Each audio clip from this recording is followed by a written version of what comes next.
Well, what's happening? I can't see yet. The dust hasn't settled. There's a lot of noise though. We can hear that. I'm not surprised either. It's not every day someone enters your living room via the roof. Someone should tell Bear Grylls up there the next time we bring someone to be healed by Jesus, you look for wall, gap, wall, and head for the gap. Is there any water? We finished it a few miles back. I've walked miles carrying that man. Now I'm dying of thirst. Well, die quietly, will you? I'm trying to make out what they're saying. What are they saying? I can't quite make out the words.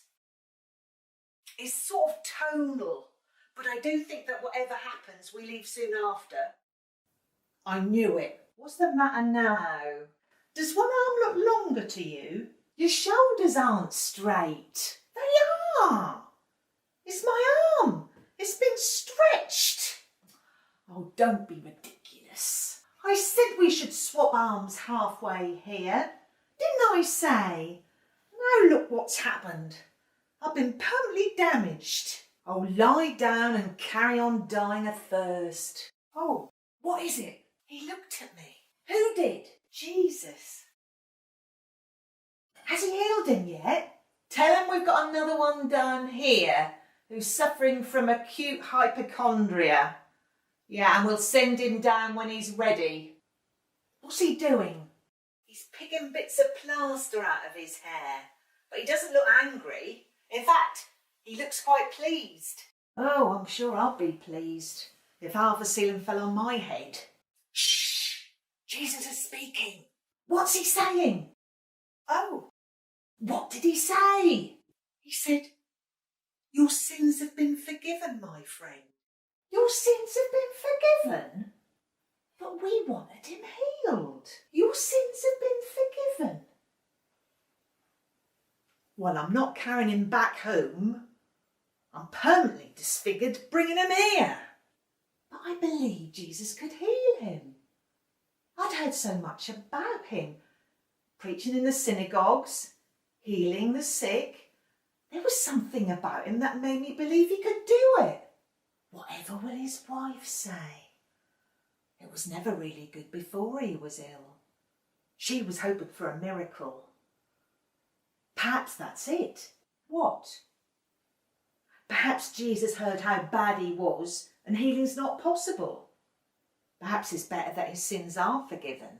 Yeah, perhaps it is.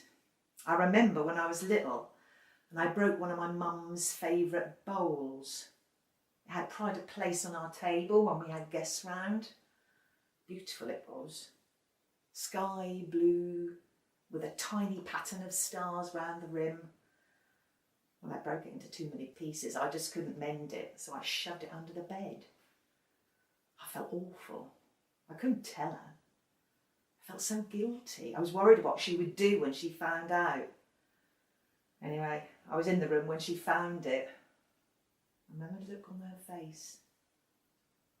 She looked so hurt. I started crying, saying I was sorry, expecting any minute to get a whack around the ears.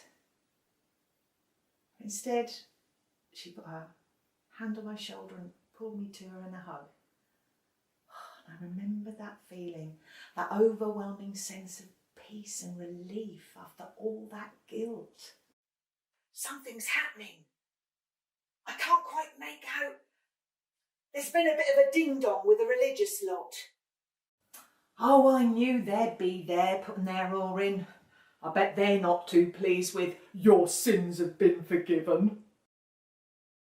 Everyone's cheering. I didn't make out what Jesus said.